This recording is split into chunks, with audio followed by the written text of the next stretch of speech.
जय जगन्नाथ. तर पुरीला जर का तुम्ही व्हिजिट केलं असेल तर तुम्हाला हा मॅजिकल अनुभव नक्कीच आला असेल की कंटिन्यू आपला जप हा चालूच असतो. आपण तोंडाने जरी बोलत नसू बहुतेक वेळा तरी मनात जय जगन्नाथ जय जगन्नाथ जय जगन्नाथ असा जप कंटिन्यू चालू असतो. आणि हे खरंच मॅजिकल आहे. आणि आमचं दर्शन झालं मस्त काल आणि तेव्हापासनं आमच्यात एक पॉझिटिव्ह एनर्जी अशी मस्त निर्माण झालेली आहे.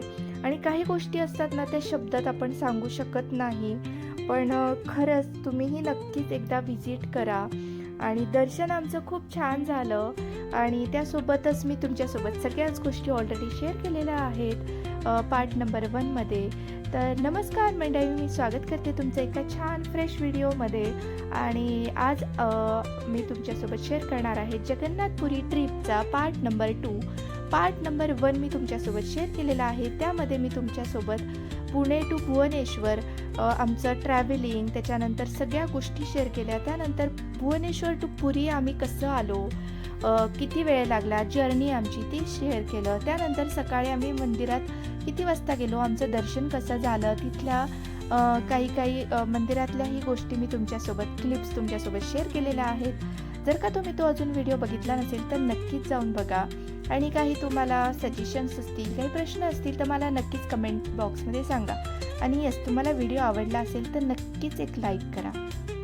तर आजच्या व्हिडिओमध्ये मी तुमच्यासोबत शेअर करणार आहे बीच. इथले जगन्नाथपुरीवर आम्ही जिथे हॉटेल बुक केलेलं आहे त्याच्या एक्झॅक्ट समोर बीच आहे, अगदीच वॉकिंग डिस्टन्सवर. तर आम्ही बीचवर गेलो. आम्ही बीचवर काय काय मजा केली, त्यासोबतच बीच कसे आहेत इथले आणि तुम्ही कोणत्या बीचवर जायला पाहिजे. इथे भरपूर सारे बीच आहेत. तर कुठल्या बीचवर तुम्ही जायला पाहिजे, काय काय केलं पाहिजे. त्यानंतर आम्ही ह्या हॉटेलमधून दुसऱ्या हॉटेलमध्ये शिफ्ट झालो, त्याची रूम टूर आणि तिथून मंदिर किती जवळ आहे, किती लांब आहे, सगळ्या गोष्टी. त्यासोबतच आम्ही कोणार्क टेम्पलला गेलो. तर इथून आम्हाला किती वेळ लागला, सगळ्या गोष्टी मी तुमच्यासोबत ह्या व्हिडिओमध्ये शेअर करणार आहे. तर व्हिडिओ शेवटपर्यंत नक्की बघा. आणि तुम्हाला काही सजेशन द्यायचे असतील तर मला नक्कीच द्या. तर आपण स्टार्ट करूया ह्या व्हिडिओला. जय जगन्नाथ. तर आमचं मस्त दुपारी दर्शन झालं. आम्ही रूमवर येऊन मस्त रेस्ट केला. त्यानंतर आम्ही संध्याकाळी सनसेटच्या टायमाला बीचवर आलो. बीचवर मस्त धमाल केली. अगदी क्लीन असे बीच आहेत जगन्नाथपुरीचे. आणि त्यानंतर जेवण वगैरे केलं आणि त्यानंतर येऊन रूमवर मस्त झोपलो. सकाळी आम्हाला सनराईजसाठी जायचं होतं बीचवरती. तर मी 5 वाजताचाच अलार्म लावून ठेवलेला होता. 5 वाजता बघितलं तर सगळीकडे अंधारच होता. मग आम्ही वेट करत 6 वाजले, पण सूर्यनारायणाने काही दर्शन दिलेलंच नव्हतं. कारण की थोडंसं आभाळ आलेलं होतं. एनिवेज आम्ही 6:15 ते 6:30च्या दरम्यान आम्ही गेलो बीचवरती. म्हटलं जेव्हा सनराईज व्हायचा तेव्हा होऊ देत, आपण तोपर्यंत जाऊन तिथे मजा करूया. कारण की आम्ही आज इथून आमचं चेकआउट होणार आहे आणि आम्ही दुसऱ्या हॉटेलमध्ये जाणार आहोत.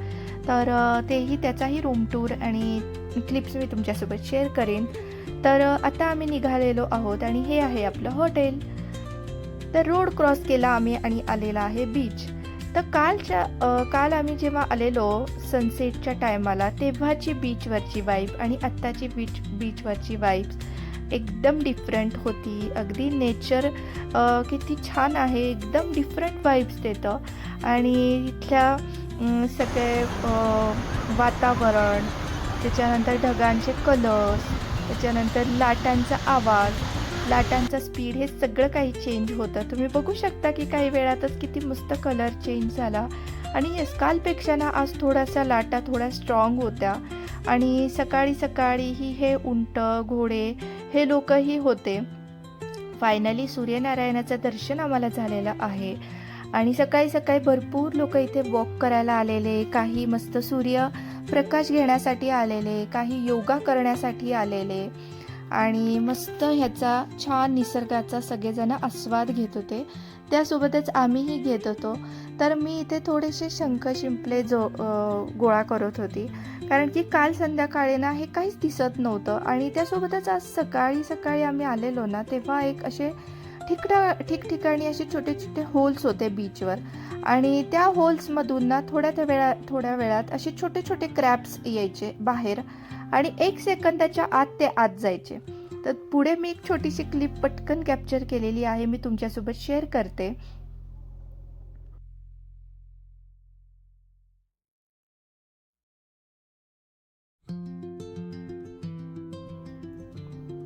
तर असा काहीसा आम्ही बराच वेळ टाइमपास केला.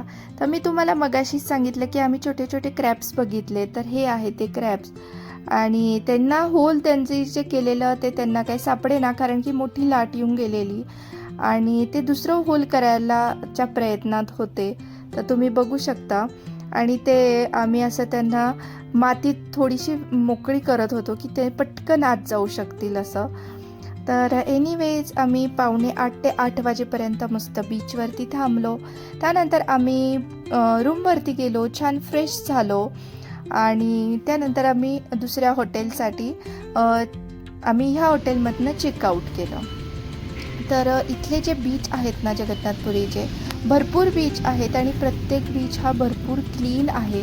आता हा आम्ही जो बीचवर आलेलो हा अगदीच काही फेमस वगैरे नाही, पण तरी पण खूप छान होता. अगदी क्लीन होता आणि मस्त वाटत होतं. इथे अगदी फ्रेश असं वाटत होतं. जे काही काही फेमस बीच आहेत तर ते इथनं थोडेसे 20 मिनटं 15 मिनटं अशा अंतरावर होते. पण त्यातल्या त्यात एक जो फेमस बीच आहे त्याच्यावरही आम्ही गेलेलो. कोणार्क टेम्पलला जाण्याच्या आधी तिथे आम्ही व्हिजिट केलं. तर इथून आम्ही चेकआउट केल्यानंतर आम्ही मस्त पहिल्यांदा आम्ही रूमवर गेलो, फ्रेश झालो. त्यानंतर आम्ही चेकआउट केलं, ब्रेकफास्ट केला. ब्रेकफास्ट आम्ही दुसऱ्या हॉटेलवरच केलेला जिथे आम्ही शिफ्ट झालो दुसरीकडे तिथे. तर आम्ही काय काय ब्रेकफास्ट केला तेही मी तुमच्यासोबत शेअर करते.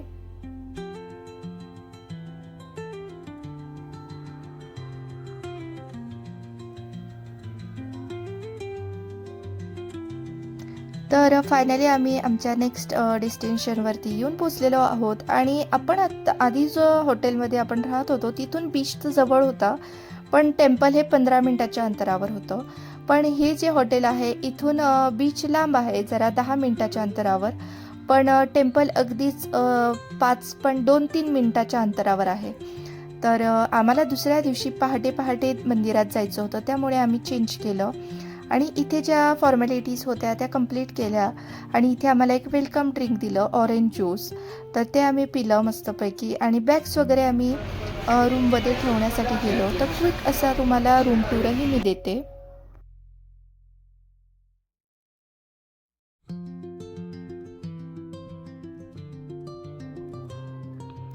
तर इथेही एंट्री केल्यानंतर इथे मस्त एक मोठा टी व्ही होता आणि तिथे लाईव्ह दर्शन दाखवत होते. तर एनिवेज आम्ही रूमवर आलेलो आहोत. आमचा रूम आहे 2nd फ्लोअरला आणि एक किड्स बेड आणि एक मोठा बेड असा आम्ही रूम सिलेक्ट केलेला. एक छोट्या मुलांसाठी एक बेड असा एक्स्ट्रा असतो. तर इथे वेगवेगळ्या प्रकारचे रूम्स अवेलेबल आहे. तुम्ही तुमच्या फॅमिलीनुसार रूम छोटा मोठा और कसा तुम्ही सिलेक्ट करू शकता. तर रूममध्ये ज्या बेसिक गोष्टी आहेत त्या प्रोव्हाइड केलेल्या आहेत. कपाट एक दिलेला आहे, त्याच्यानंतर पाण्याच्या बॉटल, ग्लास, कप्स, त्याच्यानंतर केटल वगैरे दिलेली आहे. टी व्ही आहे, AC रूम आहे ही.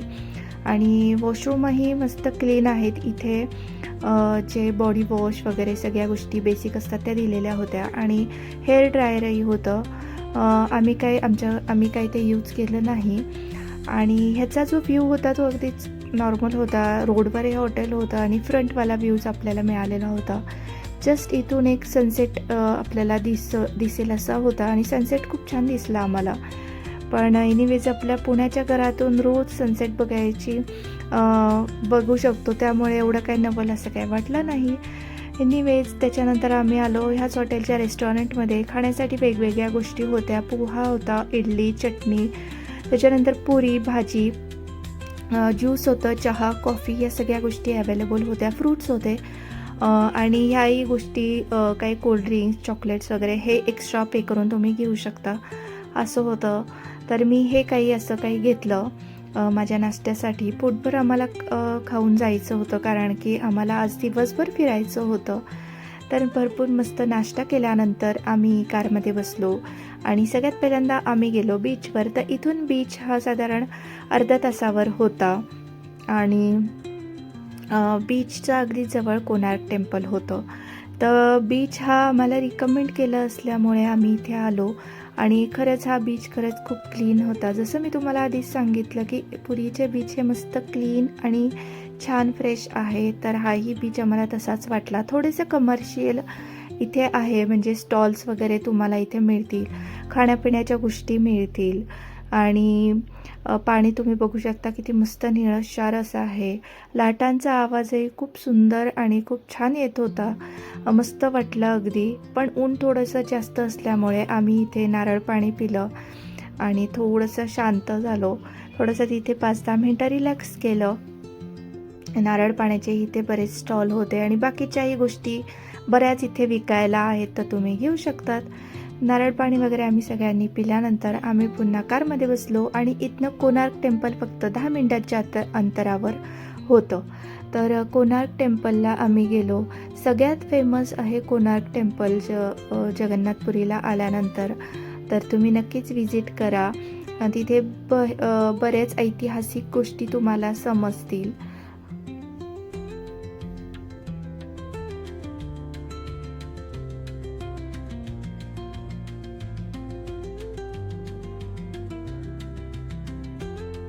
तर अगदीच 10 मिनिटामध्ये आम्ही पोचलो आहोत कोणार्क टेम्पलला. भरपूर गर्दी होती कोणार्क टेम्पलला सुद्धा, कारण की विकेंड होता आणि त्याच्यानंतर आम्ही एंट्रीची फीज असते तिचं म्हणजे तिकीट होतं, तर ते घेतलं आम्ही. अगदीच मिनिमल होतं आणि मग त्याच्यानंतर आम्ही एंट्री केली.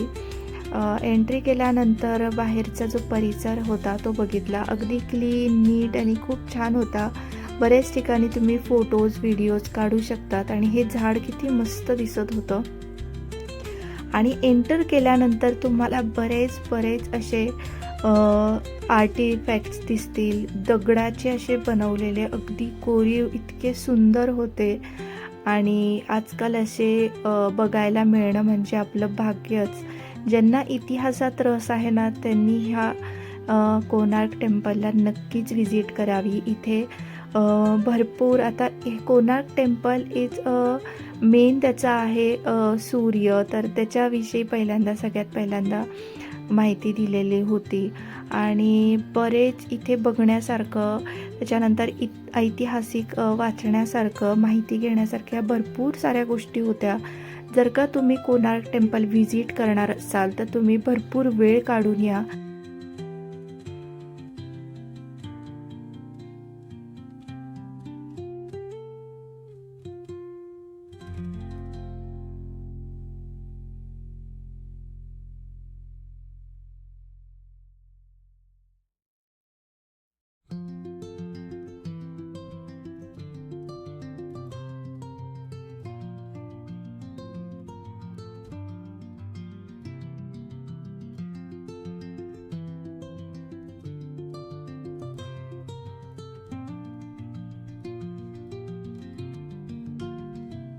हे ओव्हरऑल जे याचं पूर्ण स्ट्रक्चर आहे ना, ते इथे छोट्या याच्यात त्यांनी बनवून दाखवलेलं आहे.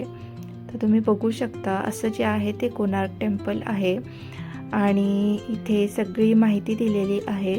तर नुसती इथेच नाही तर त्यांनी एक छोटासा शॉर्ट मूवी पण दाखवली होती आणि त्याच्यामध्येही बरीच माहिती दिली होती. कसं बनवलं, ह्याचा उगम म्हणजे ह्याचं जे कल्पना होती ही टेम्पल बनवण्याची, ती कशी निर्माण झाली, काय वगैरे सगळ्या गोष्टींची एक छोटीशी फिल्म होती. तर त्याच्याही मी काही क्लिप्स तुमच्यासाठी मी शूट केलेल्या आहेत आणि त्या तुमच्यासोबत मी शेअर करेन पुढे. जर तुम्हाला आवडत असतील अशा गोष्टी किंवा स्टोरीज ऐकायला, ऐतिहासिक गोष्टी ऐकायला, तर तुम्ही नक्कीच त्या क्लिप्स ज्या मी पुढे दाखवते आहे त्या पूर्ण बघा. तुम्ही बघू शकताच. आणि आजकालच्या पिढीला ना, आपले जे छोटे मुलं असतात ना, त्यांना ह्या सगळ्या गोष्टी दाखवणं खरंच खूप गरजेचं आहे. ते खरंच खूप सरप्राईजही होतात आणि त्यांना ह्या सगळ्या गोष्टी कळतात की आपले जे पूर्वज आहेत, तर भारतातल्या ह्या ज्या सगळ्या गोष्टी आहेत त्या किती अनमोल आहेत आणि खरंच किती आश्चर्य करण्यासारख्या आहेत, किती मौल्यवान आहेत याची त्यांना जाणीव होते आणि एक प्राऊड फील होतं आपल्या भारताबद्दल. अर्थात एनिवेज आपण तर सांगतच असतो, पण प्रॅक्टिकली त्यांना इथे येऊन दाखवणं याचा त्यांना अनुभव येतो आणि त्यांच्यावर एक वेगळा एक ऐतिहासिक असा परिणाम आपल्याला दिसतो, जाणवतो, की त्यांना समजतात गोष्टी, कारण की त्या व्हिज्युअली ते मुलं बघतात. तर अशा तुम्ही बघू शकतात अशा मूर्त्या वगैरे, इतकं सुंदर कोरीव काम त्यांनी केलेलं, खरंच खूप छान होतं आणि आम्हाला खरंच खूप छान वाटलं इथे व्हिजिट करून. खरंच आम्हाला असं वाटायला लागलेलं की आम्ही फक्त एक दिवस फक्त इथे व्हिजिट करण्यासाठीच ठेवायला पाहिजे होता. जर का तुम्ही ट्रिप प्लॅन करत असाल तर तुम्ही कोणार्क टेम्पलसाठी नक्कीच एक दिवस फक्त इथेच एक राखीव असा ठेवा.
समजते स्टोरी याची, तर तुम्ही नक्कीच या क्लिप्स बघा.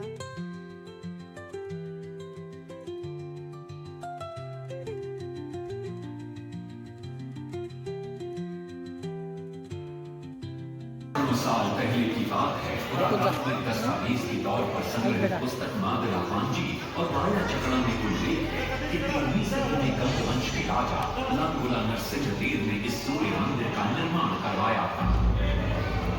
नरसिंह देव युद्ध में बड़े प्रवीण और शक्तिशाली थे और मात्र 18 साल की उम्र में वे अपने पिता राजा अनंगभीम देव की विशाल सेना के प्रधान सेनापति नियुक्त कर दिए गए थे।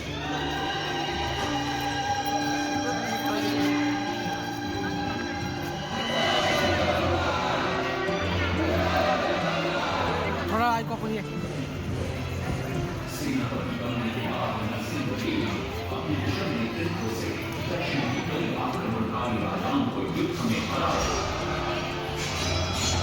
तिथि पर मंदिर की प्राण प्रतिष्ठा संपन्न होती है।